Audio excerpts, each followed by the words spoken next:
You mean, Dr. Sheikh, if people do practice Islam in their daily life, so that many problems will be solved? Yes.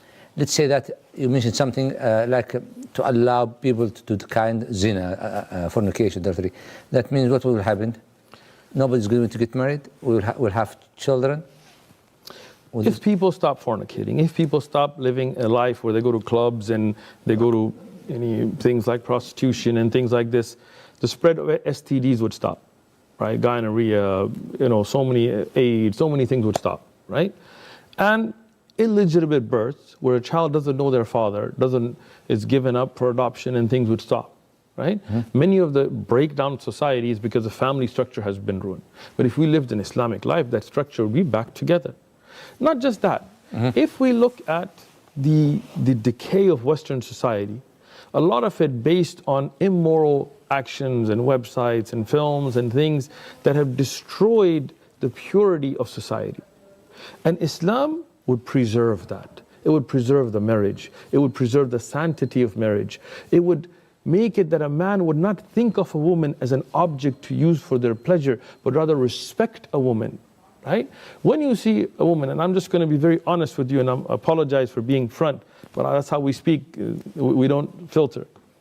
When you look in the West, and they see women dressed immorally, in a fash manner, in a revealing manner, bikinis and skirts, nobody thinks, wow, I wonder if she's a really good person. They think about fulfilling desires. Yes. This is the truth. People may want to deny it, it's the truth. I took a marketing class when I was doing my master's in America. I have 2 masters, so one is an MBA and one is in Hadith. So when I was doing the MBA, I took a marketing class. In the marketing class, they showed us how Hollywood works for the advertising agencies. Well, they show a improperly dressed woman, and then they'll put the product exactly where the aura would be to get the attention, because they know people don't care about what she's saying, but they care about looking at things that they shouldn't. So they misuse the woman's body to sell you products. In Islam, when you see a muhajjaba, munaqtaba, you see somebody with that haya, with that shyness, we don't judge her on her looks anymore.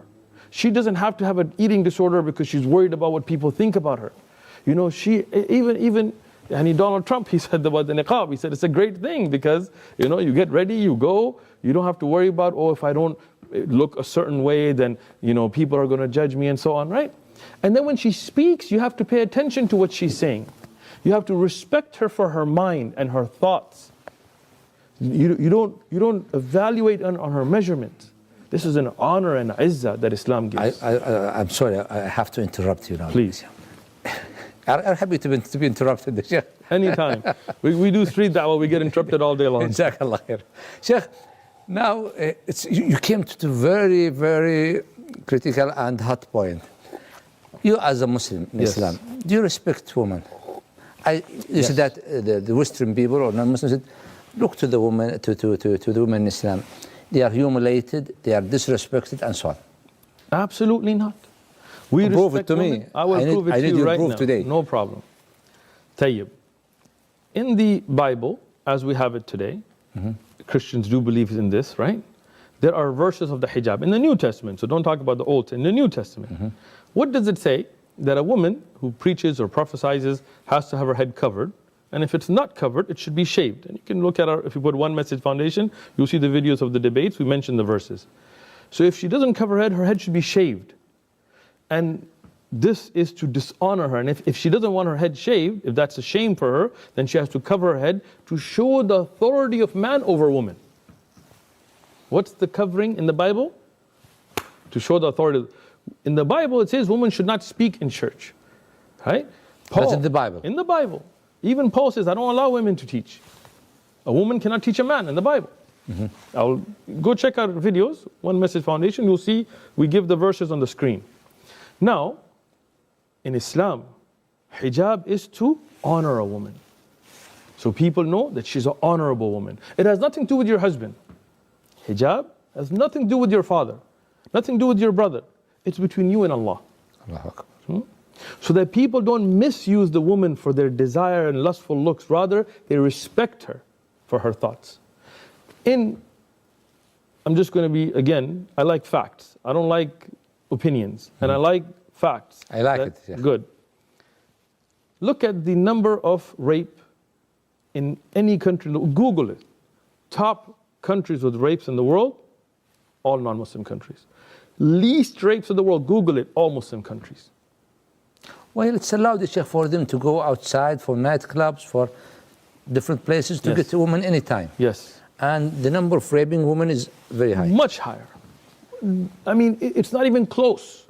In this beautiful country of Saudi Arabia, I've been here, alhamdulillah, so many days, may Allah protect it. MashaAllah. I see things that I couldn't imagine in America. Women come, people get out of the way. People open the door. People respect women. Yeah. Women come, people get out of the line, they let them go forward. Huh? In America, we don't do this. In England, they don't do this. In France, they don't do this. Huh? Shaykhuna, Habibuna, let me ask you a question. When you go out for dinner, do you tell your wife, pay? No. You honor her, you respect her, you love her. If she works, she keeps her money. Yes. She doesn't have to give it to you, right? But you work, you have to spend on her. And she doesn't need to pay it in the house for yes. For renting. So who pays for the rent? Who pays for the food? Who pays for... You do. Me. I do that. And if she works and she has her own money or if she has her own That's business, which she can. In Saudi, alhamdulillah, many women own billions of dollars of businesses. Yes. They don't have to share that. So how is she honored and respected here? In America, I've seen it myself. Husband will go out the wife and he'll be like, yo, can you get it today? We split the bill. We'll go Dutch, they say, you know. And many times the women in America, I've seen it. I lived there. Like they can't lie to me because I've seen it myself. The poor woman will be working and she'll be spending the bills and the man will be drunk in the bar, in the pub, and he'll come home and then be abusive. This is not respecting women. Mm-hmm. So we respect the woman? We respect women with more. Let me tell you one more thing. Do you know who is the most respected, deserving of your love and your respect and your obedience out of everybody in the world that is alive, not including Allah and His Prophet, but from your family? Who? Mm-hmm. My mother. Your mother. The woman. Your mother is the most respected. Show me that in any other culture today. Today in the West, people don't even call their mothers. Even the grandmother, Sheikh. Yes. Our grandmother. Of course. So I used to say, Sheikh, whenever the woman, they become older, they become highly respected. And she's weak in her body, and physically she's weak. But his commandments, the order is strict, and everybody is trying his best to satisfy her. Yes. And let me give you evidence, because I like evidence. Yeah. I don't like opinion, evidence. Okay? If people say women are oppressed because they cover hijab. That's what they say. That's what they say. Okay. In Saudi Arabia, are women forced to wear hijab? No. No. But you go to the streets, 99% of the women we see still wear hijab. It's their choice. Okay. You say maybe it's cultural. In America, are women forced to wear hijab? But the Muslim women in America, they wear hijab, niqabs and gloves and abaya and khimar. Why? Ask. If you don't believe me, ask those women that you see in the UK, that you see in America. Ask them, why are you wearing hijab? And they will tell you because they feel honored by it. They love it.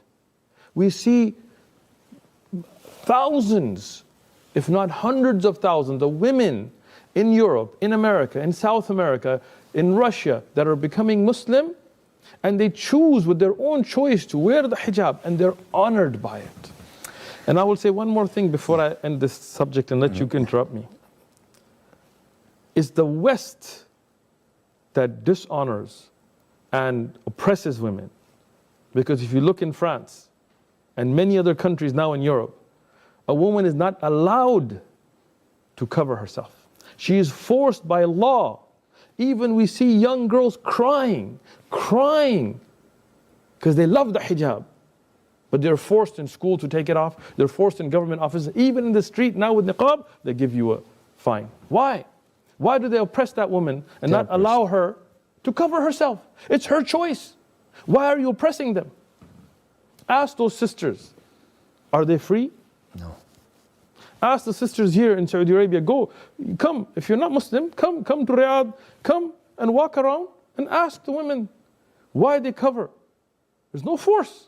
They do it because they love it, because it's an honor.